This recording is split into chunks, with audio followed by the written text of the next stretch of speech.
Дин адамы деген түшүнүктү баштан аяк өзгөрткөн. Элдин сүймөнчүгүнө айланган Чубак Ажы Жалилов 11-июлда пневмониядан улам көз жумду.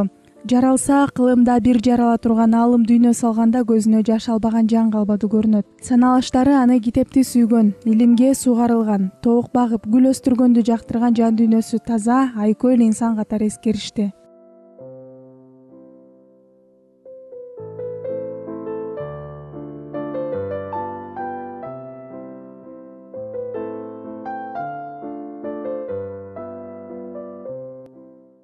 Алымдын досторунун бири Жамалбек Ырысалиев Ажынын хоббиси тоок багуу, гүл өстүрүү болгонун айтат. Чубак Ажы Жалилов менен мен 97-жылы таанышып калдык. Бул Чубак Ажы ал убакта студент болуп Ислам институтуна окуп калды. Негизгисинен эле Кыргызда баягы молдо боло турган, молдонун окуусун окута турган балдары обычно баягы школду жакшы окубаган, мындай тентек, бир ата-энесин тажаткан кезде анан ушул бир динге кайрылып анан молдо болсо деген мындай түшүнүк бар го Кыргыздачы, ушу намаз окуп калса жакшы болот эле дегенчи. Анан мен билгенден ушул мектепте алтын медаль менен бүтүп келип, анан Ислам институтуна тапшырган ушул Чубак Ажы да.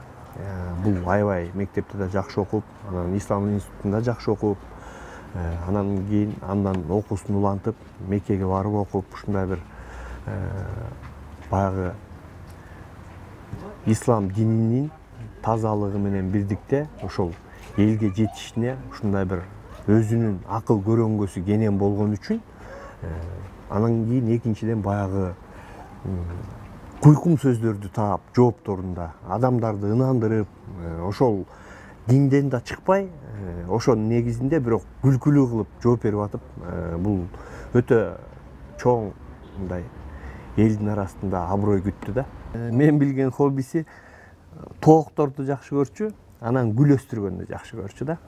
Анын да бир менин жакын адамым бар. Ал дагы ошо экөө мен байкап калдым, тиги ал чет өлкөдөн тоокторду алып келет да. Баягы чоң корозторду, кичинекей тоокторду ошону алып келип анан экөө бири-бири менен тоок короз беришип, короз алмашып калган күндөрүн көрдүм да.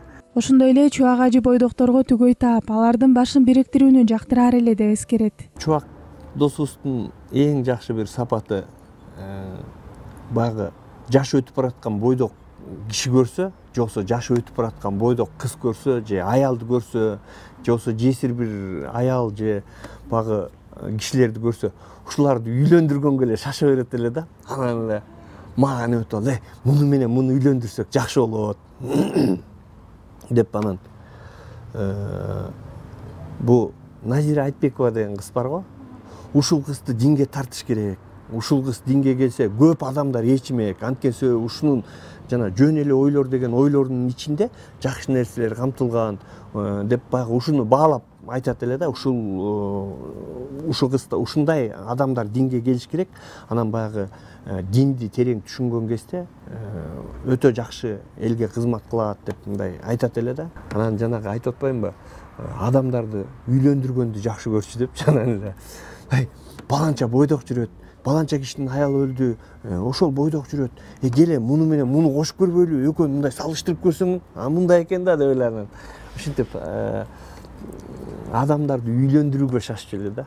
Дагы өзүнүн бир лекциясында жүрөт го, никени татаалдаштырбаш керек.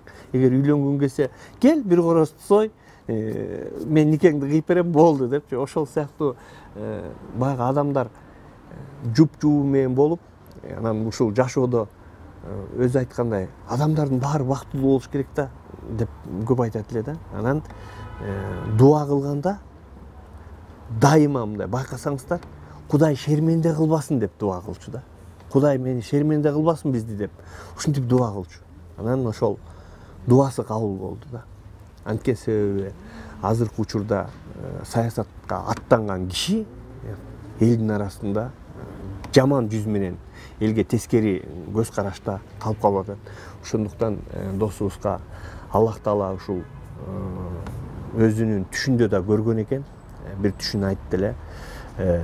Түшүмдө пайгамбардын мүрзөсүнө кирип ушул бир жарык нур болуп атыпты деген бир өзүнүн түшүн айтты эле. Ошол пайгамбардын жанында болуп, Алла Таала өзүнүн тилегине жеткизип, жайын бейиштен кылсын.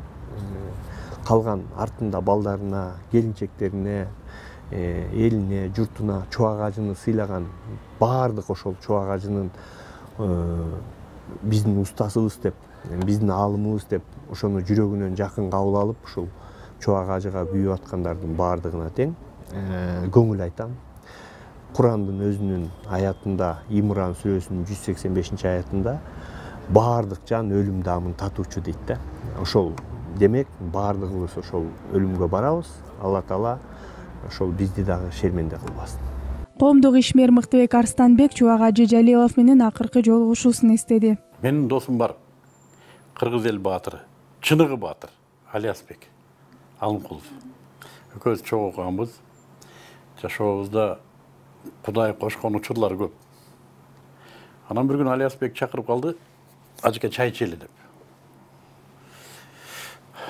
Чубак ажынын көз жумарынан бери 2 жума мурдабы эми ошол. 3 жума мурдабы, ушундай эле. Анан чай ичелде бир кафеге сүйлөштүк. Анан мен барсам, Алиасбек чубак ажы менен сүйлөшүп отуруптур. Сюрприз. Анан сүйлөшүп отуруп, аябай экөөбүз чубак ажы экөөбүз өбүшүп кучакташып. Мен анын пешнесинен өбөм дайым. Алымдарга болгон урматыбыз. Алиас бүт кафеге кыйкырат. Мындай кылыш керек, алымдарга мындай мамиле кылыш керек деп. Отуруп не кылып атасыз дейт. Иштеп атам жүрөм. Халалыңыз иштеп атабы, иштеп атат. Аллах разы болсун. Жашообуз алда канча жеңил ушу халалыңыз бар үчүн. Нелерди окуп атасыз деди. Анан Борбордук Азияда өткөн бир чоң алымдарыбыз болгон, жакында эле өттү, 1-2 жыл болду элек.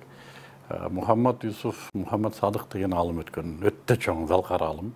Чубак ажы раматылык анын мухлистеринен эле.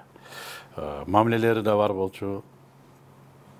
Ошо кишинин көз жумгандан кийин шагирттери ал киши жөнүндө айтылган сөздөрдүн өзүн бир китеп кылып чыгарышкан да. Ошол китепти мен карасам, чубак ажынын сөзү жүрөт биринчи орунда. Ал киши да тирүүсүндө чубак ажыны баалаган экен. Мен айттым, ошол Мухаммад Садыктын 31 томдук китебин алдырдым, ошону окуп атам дедим. 31 томдук китеп чыккан диний өкүмдөр боюнча. Ошону окуп атам дедим. Эмнеге дейт? Мен айттым, андан мурда анын бир 3 томдугу чыккан, Кифая деген, ошону окудум эле. Анан бул ошого уланып кетти, бул ошо кенен берилген экен десем. Кифая аныкы эмес деди, шагирттериники, анын аты менен чыгарган. Айырмасын байкадыңызбы деди. Чото айтам да, муну бир аз мурдакыдан эмерек экен, мындай. Сыйкараак, мындай сылыгыраак экен. Деп билесиз, мен сизге эмнени сунуш кылам деди. Ал кишинин бүт чыгармаларынын ичинде бир төл чыгармасы бар. Төл илимий иши бар. 6 томдук тафсир хилал деп коет. Курандын тафсирин жасаган өзү.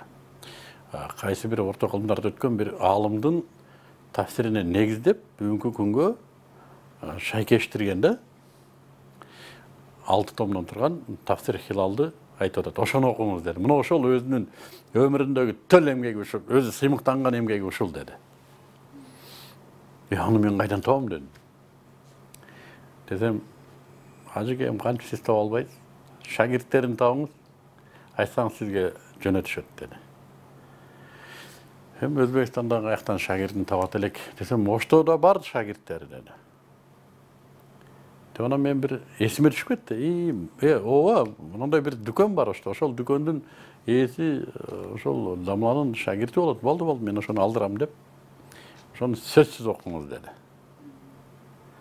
Анан Алиасбек, ажыке уруксат бергиле, мен Мыктыбек ажыга бир чапан ниет кылдым эле деп мага бир сонун тон тиктирген экен. Саманбап тон, анан ошол жерден желкеме жаап, анан чубак ажыдан бата алып. Анан Алиасбек жанагындай батыр дем, кадимки батыр.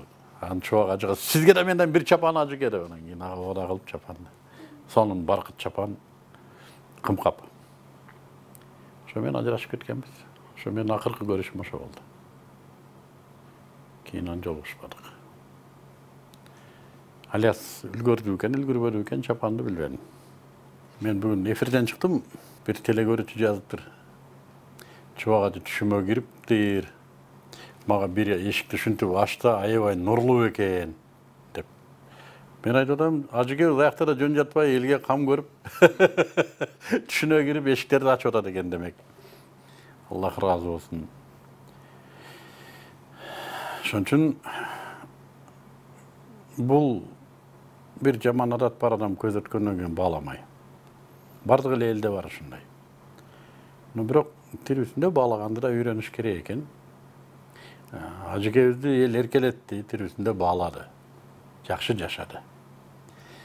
Мен ошон үчүн элге ыраазы билдирем. Мен өзүм да ошо элдин мүчөсү катары ушу баланы тирүүсүндө биз колмо-кол кылып көтөрүп жүргөнүбүз үчүн да азыр уялбайбыз. Вот. Элге рахмат. Жерге түшүрбөдүк. Үйгө келген коноктой мамиле кылып, сөзүн сөздөй, үнүн үндөй кабыл алдык. Улуубуз да, кичүүбүз да Аллахым ушуну бааласын, дагы ордуна андан да өткөн уулдардан берсин деп ошого үмүт кылабыз. Ал эми ажынын тайпалашы Ниматулла Рыскулов студент кездеги кызыктуу окуяларды айтып эскерген. Мен Чубак ажы менен 1992-жылдан бери таанышмын. Ислам институтунда чогуу окудук. Жатаканада бирге жашачу элек. Ошол кезде эле шайыр болчу. Биз иш эмне экенин биле электе ал кары болчу, майда барат жумуштарда иштеп жүрчү. Жанында дайыма акчасы боло турган. Анан базарга барып келели дейт. Анын акчасы бар, биздики жок да. Андыктан балмузда калып бербесең барбайбыз деп соодалашып туруп алчубуз. Жол кирени да төлөтүп, балмуздакты да алдырчубуз. Ошол кезде эле аябай көп китеп окуду. Бат окуунун техникасын билчү беле, Айтор чай ичип отурганда эле бир жука китепти окуп бүтүрүп койчу.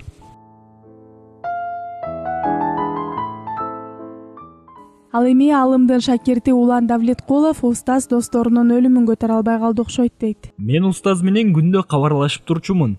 Акыркы 3 күндө абалы жакшы болуп жөтө эле азайып калган. Жеке дарыгери да бар эле. Оорунун күчөшү анын жакын досунун кайтыш болуп кетишинен болду окшойт. Ага чейин дагы бир досу, андан мурун мыкты аалым досу да көз жумду эле. Ушунун баары оор тийди көрүнөт. Ошол көз өткөн досу Садриддин мырзага арнап пост жазып жатып жыгылганы да ошондон улам болду. Устаздын социалдык тармактардагы жеке баракчасын мурунтан мен көзөмөлдөп турчумун. Буйрса мындан ары да өзүм карап Чубак устазга тийиштүү материалдарды чыгарып турам.